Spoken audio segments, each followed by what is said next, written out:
نستعينه ونستغفره ونعوذ بالله من شرور أنفسنا ومن سيئات أعمالنا من يهده الله فلا مضل له ومن يضلل فلا هادي له وأشهد أن لا إله إلا الله وحده لا شريك له وأشهد أن محمدا عبده ورسوله أرسله بالحق بشيرا ونذيرا وداعيا إلى الله بإذنه وسراجا منيرا يا أيها الذين آمنوا اتقوا الله حق تقاته ولا تموتن إلا وأنتم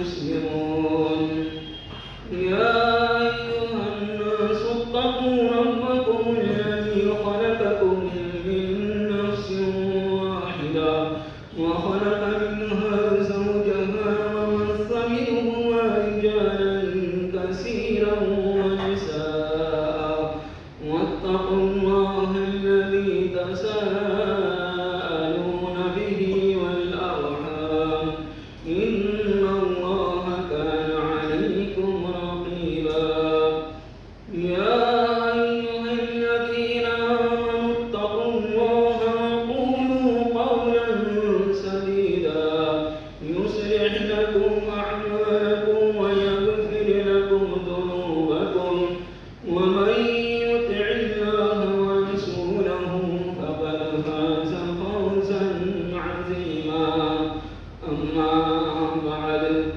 وإن خير الحديث كتاب الله وخير الهدي هدي محمد صلى الله عليه وسلم وشر الأمور محدثاتها وكل محدثة بدعة وكل بدعة ضلالة وكل ضلالة في النار أعوذ بالله من الشيطان الرجيم بسم الله الرحمن الرحيم إن الذين آمنوا وعملوا الصالحات وأقاموا الصلاة وآتوا الزكاة لهم أجرهم عند ربهم ولا خوف عليهم ولا هم يحزنون رب اشرح لي صدري ويسر لي أمري واحلل عقدة من لساني يفقهوا قولي سبحانك لا علم لنا إلا ما علمتنا إنك أنت العليم الحكيم رب زدني علما حاضرین اجماع میرے عزیزوں بزرگوں اور بھائیوں رمضان المبارک کا مہینہ گزر گیا سحری اور افطاری کا دور ختم ہو گیا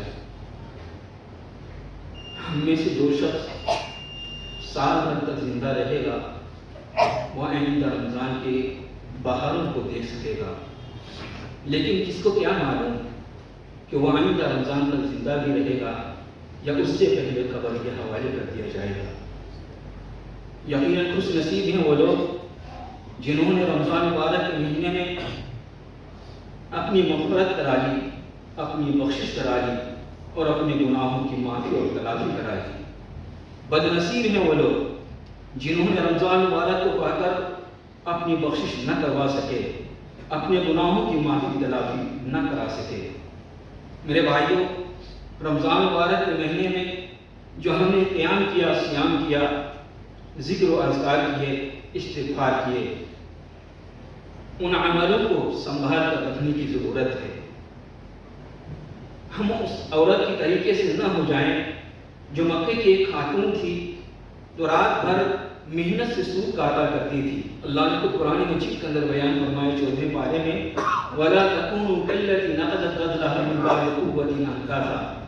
تم اس عورت کی طریقے سے نہ ہو جانا جو رات کو جاگ کر مضبوطی سے سود کاٹا کرتی تھی اور جب صبح ہو تو ایسی صورت میں جو اس کو ٹکڑے ٹکڑے کر دیتی تھی. مطلب یہ ہے کہ رات میں محنت کرتی تھی, نیند کو قربان کرتی تھی, جاگتی تھی اور جاگ کر کے سود کاٹا کرتی تھی, لیکن جب صبح ہو, دن روشن ہو تو ایسی صورت میں اس کو یہ ٹکڑے ٹکڑے کر دیا کرتی تھی.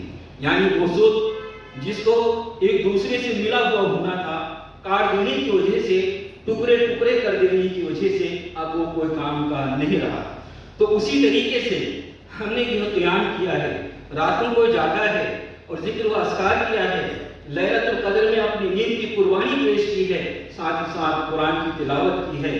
میرے بھائیوں, اگر ہم ان مہینوں میں ان عملوں کو سامنے رکھتے ہوئے پھر جب ہم بربادی کی طرف جائیں اور ان نیکیوں کو برباد کریں تو ہمارا ہی معاملہ ویسے ہی ہوگا جس طریقے سے وہ خاتون رات کو تو جاگا کرتی تھی, سود کاٹا کرتی تھی اور دن میں آ کر کے ٹکڑے ٹکڑے کر دیتی تھی. اسی طریقے سے ہمارے سارے اعمال کے ثواب بھی برباد ہو جائیں گے. نتیجہ یہ ہوگا کل قیامت کے دن جب اللہ رب العالمین کے سامنے ہم حاضر ہوں گے, اللہ تعالیٰ کہے گا یہ قرآن کتاب لے, تو اپنی کتاب کو پڑھ لے, سارے حساب و کتاب اسی کے اندر موجود ہے, تم اپنا حساب و کتاب خود کر لے. اس دن کہے گا بندہ ما لہذا الکتاب لا یغادر صغیرۃ ولا کبیرہ, یہ تو عجیب کتاب ہے, اس نے کسی چھوٹی نیکی کو جو چھوڑا ہے اور نہ چھوٹے گناہ کو جو چھوڑے ہیں, سارے گناہ اس کے اور ساری نیکیاں اس کے اندر جو محفوظ ہیں.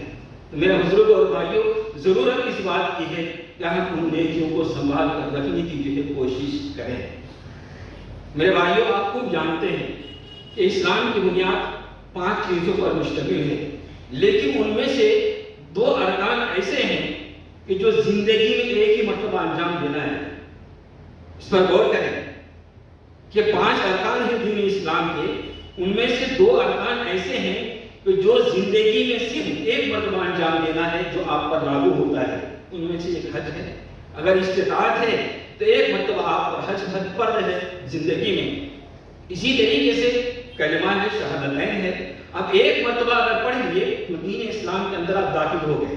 یہ الگ بات ہے کہ اللہ کے رسول صلی اللہ علیہ وسلم نے فرمایا جددوا ایمانکم بقول لا الہ الا اللہ, اپنے ایمان کی تم تجدید کرتے رہو. لیکن ایک مرتبہ آپ نے کلمہ پڑھ لیا تو ایسی صورت میں اسلام کی برادری میں داخل ہو گئے. اور 2 رکن ایسے ہیں کہ ان 2 رکنوں کو سال میں انجام دینا ہے. جیسے رمضان مبارک کا روزہ ہے, ہم سال میں ایک مرتبہ رکھتے ہیں جو فرض ہے ہمارے اوپر, اور اسی طریقے سے زکوٰۃ ہے حولان حول, یعنی سال گزر جائے تب ہم پر زکوٰۃ لاگو ہوتا ہے. یعنی یہ دونوں رکن ایسے ہیں جو سال میں ہمیں انجام دینا ہے. لیکن ان میں سے ایک رکن ایسا ہے کہ اس میں دن میں 5 مرتبہ انجام دینا ہے. دن میں 5 مرتبہ انجام دینا ہے اور وہ یہ نماز ہے. میرے بھائیوں, جتنے بھی ارکان ہیں یعنی 5 ارکان جو بتائے ہیں تو 4 ارکان ایسے ہیں جس کی فرضیت زمین پر ہوئی ہے. کلمہ ہم زمین پر پڑھتے ہیں, زکوٰۃ ہم زمین پر دیتے ہیں یعنی دنیا ہی میں دیتے ہیں, اور اسی طریقے سے حج ہم دنیا ہی میں کرتے ہیں, روزہ دنیا ہی میں رکھتے ہیں. لیکن جب اللہ رب العالمین کو نماز فرض کرنا ہوا تو دنیا میں نہیں کیا. دنیا میں نماز کی فرضیت نہیں ہوئی. اللہ نے خصوصی اہتمام کیا, انتظام کیا, اور اس کو لاگو کرنے سے پہلے اللہ کے رسول صلی اللہ علیہ وسلم کے تطہیر قلب کیا گیا, یعنی سینہ دل چاک کیا گیا. پھر سواری کا انتظام ہوتا ہے. اللہ کے رسول صلی اللہ علیہ وسلم کو مسجد حرام سے مسجد اقصی تک لے جایا گیا. پھر مسجد اقصی سے پہلے آسمان, دوسرے, تیسرے, چوتھے, 5ویں, 6ویں, 7ویں تک آپ پہنچ گئے. میرے بھائیوں, اللہ تعالیٰ نے یہ 5 وقت کی نماز کی فرضیت کے لیے خصوصی انتظام کیا اللہ رب العالمین نے, چونکہ یہ عمل در حقیقت بہت بھاری ہے, کیونکہ وہ تو سال میں انجام دینا ہے, اور ایک تو ایسا ہے کہ زندگی میں جو انجام دینا وہ دونوں رکن کو, لیکن اس کو دنوں رات میں 5 مرتبہ جو انجام دینا ہے آپ کو. اسی لیے اللہ تعالیٰ نے خصوصی انتظام کیا, سواری کا انتظام کیا یعنی اسراء, پھر اس کے بعد معراج ہوئی یعنی مسجد اقصی سے لے کر کے 7ویں آسمان تک. جب اللہ کے رسول صلی اللہ علیہ وسلم ساتویں آسمان پر پہنچے، اللہ رب العالمین کی بڑائی بیان کی، اس کے بعد 50 وقت کی نماز فرض ہوئی۔ کتنے؟ 50 وقت کی نماز فرض ہوئی۔ اللہ کے رسول صلی اللہ علیہ وسلم لے کر کے واپس آ رہے تھے، حضرت موسیٰ علیہ السلام سے ملاقات ہوتی ہے۔ حضرت موسیٰ علیہ السلام نے کہا کہ کیا ملا اللہ رب العالمین کی طرف سے؟ کہنے لگے 50 وقت کی نماز۔ حضرت موسیٰ علیہ السلام نے کہا کہ میں نے اپنی امت یعنی بنی اسرائیل کو خوب آزمایا ہے، آج کی امت ادا نہیں کر سکے گی، جائیے اور تخفیف کا سوال کیجیے اللہ رب العالمین سے۔ اللہ کے رسول صلی اللہ علیہ وسلم مختصر یہ کہ جاتے آتے رہے، 5 وقت کی نماز جو باقی رہی، 5 وقت کی نماز باقی رہی۔ اللہ رب العالمین کی طرف سے ندا ہوتی ہے، آواز دی جاتی ہے کہ میرے یہاں باتیں بدلی نہیں جاتی، یعنی اللہ رب العالمین جو کہہ دیا میری باتیں بدلی نہیں جاتی۔ سنو، تمہاری امت 5 وقت کی نماز ادا کرے گی، لیکن ثواب 50 وقت کا ملے گا۔ کتنا بڑا کرم ہے اللہ رب العالمین کا۔ دنیا میں کوئی کاروبار ایسے نہیں ہوگا کہ 5 کا 50 ملتا ہو، اور ابھی 50 کو اللہ رب العالمین اور بڑھائے گا۔ جیسے حدیث میں آتا ہے کہ ایک نیکی اللہ رب العالمین بچڑی کے طریقے سے پالتا ہے، تو میرے بھائی اللہ رب العالمین اس کو اور بڑھائے گا۔ یعنی 5 وقت کی نماز اگر آپ ادا کرتے ہیں تو ایسی صورت میں جو اس کا ثواب ملے گا وہ 50 وقت کا ہوگا۔ اس لیے اللہ رب العالمین نے خصوصی انتظام کیا اس نماز کے لیے۔ اللہ کے رسول صلی اللہ علیہ وسلم کو اسراء و معراج کروایا، اور یہ جو 5 وقت کی نماز ہمیں ملی۔ میرے بھائیوں، اس نماز کی بڑی فضیلت ہے، اس نماز کی بڑی فضیلت ہے۔ انسان جب کلمہ پڑھ لیتا ہے 2 طریقے کے ہوتے ہیں۔ جب کلمہ پڑھ لیا، کامل مسلمان ہو گیا، اسلام کے زمرے میں وہ داخل ہو گیا، اور وہ حقیقی مسلمان اس وقت تک نہیں کہلایا جا سکتا جب کہ وہ عمل نہیں کرتا۔ اسی لیے تو عربی لوگ، دیہاتی لوگ آتے تھے اور کہتے تھے وقالت العرب آمنا قل لم تؤمنوا۔ اللہ نے کہا کہ دیکھو یہ عربی آتے ہیں آپ کے پاس، یہ دیہاتی اور کہتے ہیں کہ ہم نے ایمان لایا، آپ کہتے ہیں تم نے ایمان نہیں لایا ہے بلکہ دین اسلام کو قبول کیا ہے، اور تمہارے دلوں کے اندر ابھی یہ ہے ایمان جاگزی نہیں ہوا ہے۔ اس لیے اللہ رب العالمین نے آیت قرآن کا نزول کیا۔ یہی وجہ ہے کہ جب اللہ کے رسول صلی اللہ علیہ وسلم لشکروں کو بھیجتے تھے کہیں تو آپ وصیت کرتے تھے کہ دیکھنا اگر آزان ہوتی ہے، لوگ گھروں سے نماز کے لیے نکل رہے ہیں تو سمجھ لینا کہ مسلمانوں کی بستی ہے، اور اگر نکل نہیں رہے ہیں تو ایسے سمجھ لینا کہ مسلمانوں کی بستی نہیں ہے۔ میرے بھائیوں، صرف کلمہ پڑھ لینا یہ نجات کے لیے کافی نہیں ہے۔ آپ اگر اس خام خیالی میں مبتلا ہیں تو ایسے خام خیالی میں مبتلا نہ رہیں۔ صرف کلمہ پڑھ لینا ہماری نجات کے لیے کافی نہیں ہے۔ خود اللہ تعالیٰ نے قرآن مجید کے اندر بیان فرمایا ما سلککم فی سقر، سقر جہنم کا نام ہے، جسے حطامہ ہے، حاویہ ہے، ویسے ہی سقر بھی جہنم کا نام ہے۔ اللہ نے فرمایا ما سلککم فی سقر، وہ غیر کلمہ گو جو کلمہ نہیں پڑھتے تھے وہ آپ سے کہیں گے کیا بات ہے، تم تو کلمہ کا ورد کیا کرتے تھے، آج تمہارا جو حشر ہے ہمارا بھی وہی حشر ہے۔ کہے گا ما سلککم فی سقر، سقر جہنم میں کیسے آ گئے؟ جواب دے گا لم نک من المصلین، ہم مصلیوں میں سے نہیں تھے، ہم نمازی نہیں تھے، ولم نک نطعم المسکین، اور ہم مسکینوں کو جو کھانا بھی کھلایا نہیں کرتے تھے۔ میرے بھائیوں، اس نماز کی بڑی فضیلت ہے، اس نماز کی بڑی اہمیت ہے۔ آپ سوچیں، غور و فکر کریں۔ یقیناً جناب محمد رسول اللہ صلی اللہ علیہ وسلم نے فرمایا کہ ایک موقع پر آپ نے فرمایا کہ اگر تمہارے گھر کے سامنے نہر ہو اور اس میں کوئی آدمی دن و رات میں 5 مرتبہ غسل کرتا ہو تو کیا اس کے بدن میں میل کچیل باقی رہے گا؟ صحابہ نے کہا کہ اللہ کے رسول، اس کے بدن میں میل کچیل باقی نہیں رہ سکتا۔ اللہ کے رسول صلی اللہ علیہ وسلم نے فرمایا جب بھی کوئی بندہ 5 وقت کی نماز پڑھتا ہے دن و رات میں تو ایسی صورت میں اس کے گناہوں میں بھی باقی نہیں رہ سکتا، یعنی گناہوں سے بالکل پاک صاف ہوتا ہے۔ اسی طریقے سے اللہ کے رسول نے فرمایا ایک نماز سے دوسری نماز کے بیچ میں جو بندہ گناہ کرتا ہے اللہ تعالیٰ اس کو یہ مٹا دیتا ہے، جیسے ظہر سے عصر، عصر سے مغرب، مغرب سے عشاء، عشاء سے فجر، یعنی بیچ میں جو بھی گناہ آپ کرتے ہیں دوسری نماز ادا کرنے کی وجہ سے اللہ تعالیٰ معاف کر دیتا ہے۔ پھر ایک جمعہ سے دوسری جمعہ تک، اسی طریقے سے ایک عید سے دوسری عید تک جو آپ گناہ کرتے ہیں ان نمازوں کو ادا کرنے کی وجہ سے اللہ تعالیٰ گناہوں کو معاف کر دیتا ہے.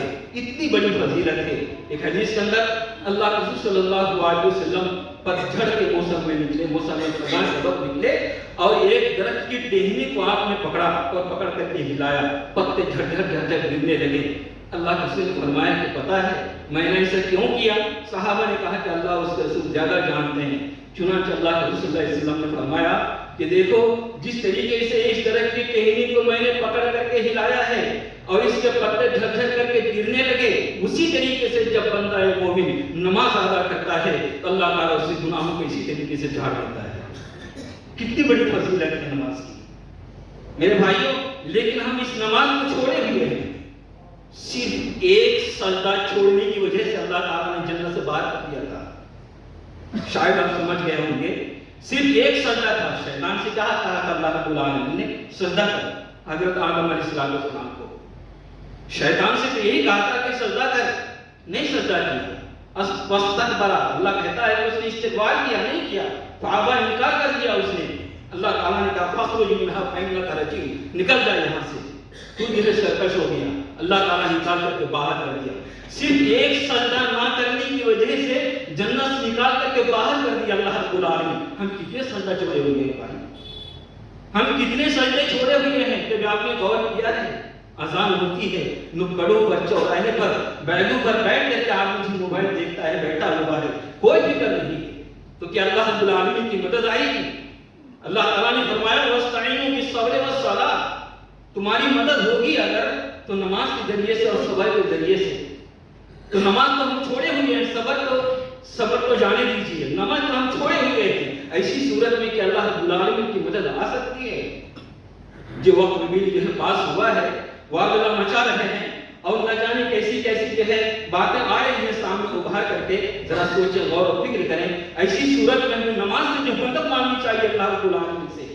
میرے بھائیوں، جنگ خندق کے موقع پر اللہ کے رسول صلی اللہ علیہ وسلم حضرت حذیفہ رضی اللہ تعالیٰ عنہ وہ خود بیان کرتے ہیں کہ جنگ خندق کے موقع پر اوپر جو ہے سفیان کے لشکر تھے اور نیچے کی طرف بنو قریظہ کے لوگ تھے.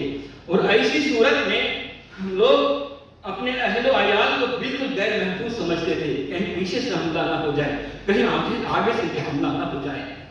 اور سخت جو ہے سردی پڑ رہی تھی، شدت کی سردی پڑ رہی تھی اور تیز ہوائیں چلنے لگی، بجلی کڑکنے لگی.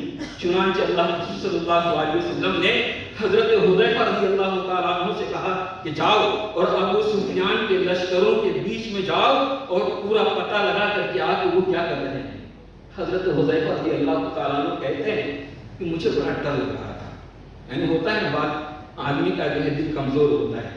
تو حضرت حذیفہ رضی اللہ تعالیٰ عنہ کہنے لگے کہ میں بڑا دل کمزور دل کا تھا. اللہ کے صلی اللہ علیہ وسلم نے جب کہا تو میں انکار بھی نہیں کر سکتا تھا، لیکن ڈر تو تھا میرے دل کے اندر. لیکن اللہ کے صلی اللہ علیہ وسلم نے میرے لیے دعا کی، جاؤ میں تمہارے لیے دعا کی. حضرت حذیفہ رضی اللہ تعالیٰ عنہ گئے اور ان کے لشکر میں داخل ہوئے اور پوری خبر لیے. چنانچہ وہ بیان کرتے ہیں بجلی کڑک رہی تھی، تیز ہوائیں چل رہی تھی. ابو سفیان اپنے لشکروں سے کہہ رہا تھا الرحیل نکلو یہاں سے، نکلو، چلے چلو، اب یہاں ہم ٹھہر نہیں سکتے. چنانچہ پوری خبر لے کر کے اللہ کے رسول صلی اللہ علیہ وسلم کے پاس آ رہے ہیں. حضرت حذیفہ رضی اللہ تعالیٰ عنہ، اللہ کے رسول صلی اللہ علیہ وسلم نماز میں مشغول تھے. اللہ کے رسول نماز میں مشغول تھے اور دعائیں کر رہے تھے. میرے رسول کو اور بھائی کتنی بڑی مصیبت تھی. یعنی پیچھے جو بنو قریظہ کے لوگ تیار تھے حملہ کرنے کے لیے اور اس طرف سے ابو سفیان اوپر کی جانب سے تھے، یعنی بیچوں بیچ میں مسلمان.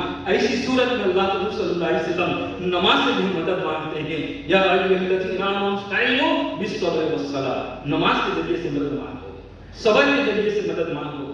میرے بھائیوں، بخاری میں روایت لمبی روایت ہے لیکن مختصر کر کے میں بیان کرتا ہوں کہ حضرت ابراہیم علیہ السلام جب نارے نمرود سے نکالے گئے تو ایک ایسے ملک میں جو ہے داخل ہوئے حضرت سارا کو لے کر کے. اس ملک کا بادشاہ بڑا ظالم تھا، بڑا عیاش تھا. ان کے کارندوں نے بتایا کہ آپ کے ملک میں ایک خاتون آئی ہوئی ہے، ایک آدمی آیا ہوا ہے، وہ خاتون بہت ہی خوبصورت ہے. چنانچہ اس نے کہا کہ ان دونوں کو بھیجو. حضرت ابراہیم علیہ السلام کو طلب کیا. حضرت ابراہیم علیہ السلام سے پوچھا وہ جو تمہارے ساتھ ہے وہ کون ہے؟ حضرت ابراہیم علیہ السلام نے کہا تھا کہ وہ میری بہن تھی. تو بیوی لیکن کہے کہ میری بہن ہے. کہا کہ ان کو بھیجو۔ حضرت سارہ گئی، حضرت سارہ کو دیکھ کر اس کی نیت خراب ہو جاتی ہے، دستدرازی کرنا چاہتا ہے۔ میرے بزرگوں اور بھائیوں، ایسی صورت میں جب اپنے ہاتھ کو بڑھایا، اللہ کے عذاب میں گرفتار ہوتا ہے، بدن میں کپ کپی طاری ہو جاتی ہے۔ چنانچہ وہ کہتا ہے کہ میرے لیے دعا کر، میں تمہارے اوپر دستدرازی نہیں کروں گا۔ چنانچہ حضرت سارہ دعا کرتی ہیں، وہ کیفیت ختم ہو جاتی ہے، لیکن پھر اسے برداشت نہیں ہوتا، دوبارہ اپنے ہاتھ کو بڑھانے کی کوشش کرتا ہے، پھر اسی کیفیت میں مبتلا ہوتا ہے۔ نتیجہ یہ ہوتا ہے کہ حضرت حاجرہ کو حضرت سارہ کی خدمت کرنے کے لیے دے دیا، جاؤ تمہاری خدمت کرے گی۔ چنانچہ جب حضرت سارہ واپس آتی ہیں، حضرت ابراہیم علیہ السلام نماز کی حالت میں تھے، نمازی کی حالت میں حضرت ابراہیم علیہ السلام نے اشارہ کیا کہ کیسا رہا؟ چنانچہ کہنے لگے اس ظالم کو اللہ تعالیٰ نے پکڑ لیا۔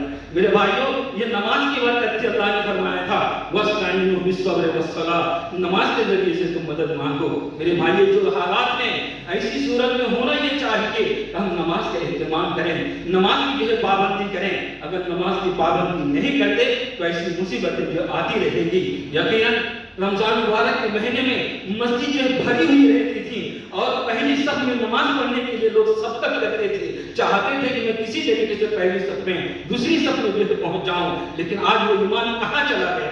میرے بھائیوں، وہ تو ایسا لگتا ہے کہ اس وقت ایمان میں ہماری تازگی تھی، ایمان بڑھ چکا تھا، اور آج ہمارا وہ ایمان جو مردہ ہو چکا ہے اور مسجدیں خالی ہو گئی۔ یعنی معاملہ ویسے ہی ہے جس طریقے سے جو اصل مصلی تھے وہ تو رہ گئے، جو مہمان آئے تھے وہ سب چلے گئے۔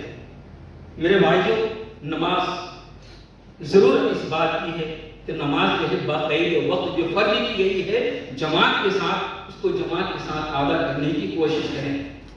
دیکھیے، باتوں کو مختصر کرتے ہوئے اللہ تعالیٰ نے قرآن مجید کے اندر ارشاد فرمایا ہے یوم یکشف عن ساق ویدعون الی السجود فلا یستطیعون۔ کل قیامت کے دن اگر آپ نے نماز پڑھی ہے اس دنیا کے اندر اور اپنے کمر کو جھکایا ہے اور اپنے پیشانی کو زمین پر جو ہے ٹکایا ہوگا، چونکہ بندہ جب اپنے پیشانی کو زمین پر ٹکاتا ہے میرے بھائیوں تو یقیناً اس وقت اللہ سے بہت زیادہ قریب ہوتا ہے۔ اللہ نے فرمایا وَاسْجُدْ وَاقْتَرِب، سجدہ کر اور اللہ سے قریب ہو جا۔ یعنی سجدے کی حالت میں بندہ اللہ رب العالمین سے قریب ہوتا ہے۔ حدیث کے اندر آتا ہے مَا كَانَ عَبْدُ، جب بھی بندہ سجدہ کرتا ہے تو ایسی صورت میں اللہ رب العالمین سے بہت ہی قریب ہوتا ہے۔ اور ایک دوسری حدیث ہے جس میں اللہ کے رسول نے فرمایا ان احدکم، جب تم میں سے کوئی شخص نماز پڑھتا ہے تو گویا کہ اللہ رب العالمین سے وہ سرگوشی کرتا ہے، چپکے چپکے سے باتیں کیا کرتا ہے۔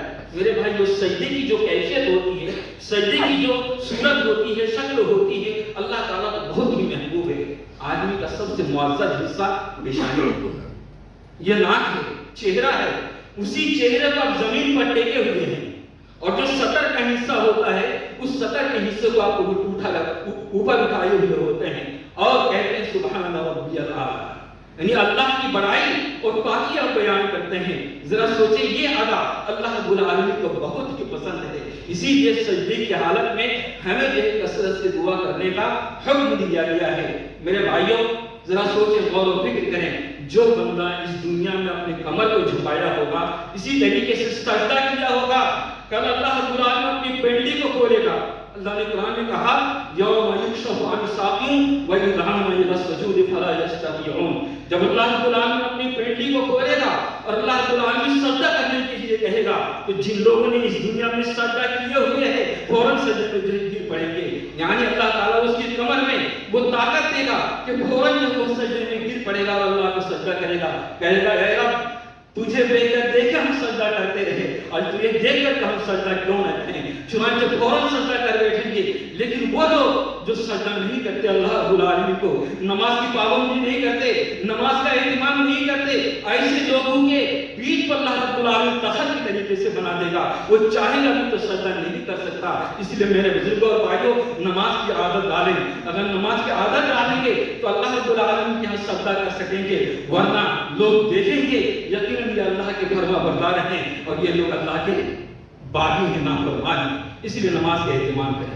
میرے بھائیوں، حدیث کے اندر آتا ہے کہ اللہ کے رسول صلی اللہ علیہ وسلم نے فرمایا جب بھی انسان کو قبر میں داخل کیا جاتا ہے اور منکر و نکیر آتے ہیں سوال و جواب کرنے کے لیے تو ایسی صورت میں ایسا لگتا ہے کبھی عصر کا وقت ہے، چاہے آپ کبھی دفنائیں، رات میں دفنائیں، صبح دفنائیں، لیکن ایسا لگے گا جو منکر و نکیر آئیں گے بیٹھائیں گے تو ایسا لگے گا کہ عصر کا وقت ہو رہا ہے۔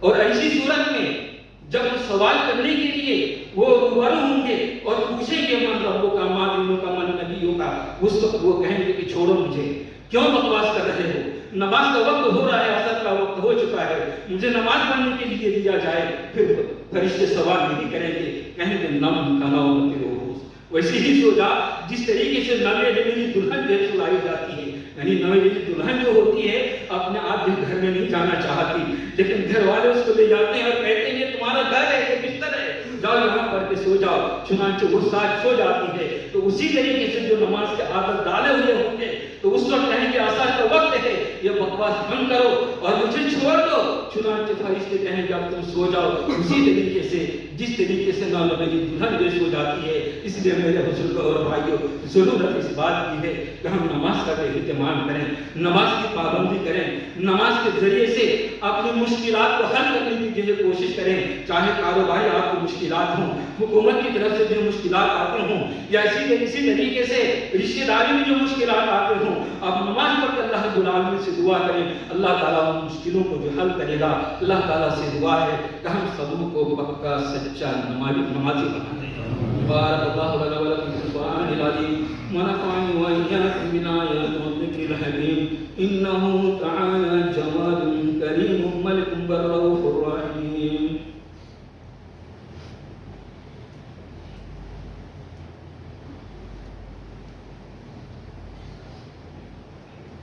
إن الحمد لله نحمده ونستعينه ونستغفره ونعوذ بالله من شرور أنفسنا ومن سيئات أعمالنا، من يهده الله فلا مضل له ومن يضلل فلا هادي له، وأشهد أن لا إله إلا الله وحده لا شريك له، وأشهد أن محمدا عبده ورسوله، أما بعد أعوذ بالله من الشيطان الرجيم، بسم الله الرحمن الرحيم، إن الله وملائكته يصلون على النبي يا أيها الذين آمنوا صلوا عليه وسلموا تسليما، اللهم صل على محمد وعلى آل محمد كما صليت على إبراهيم وعلى آل إبراهيم إنك حميد مجيد، اللهم بارك على محمد وعلى آل محمد كما باركت على إبراهيم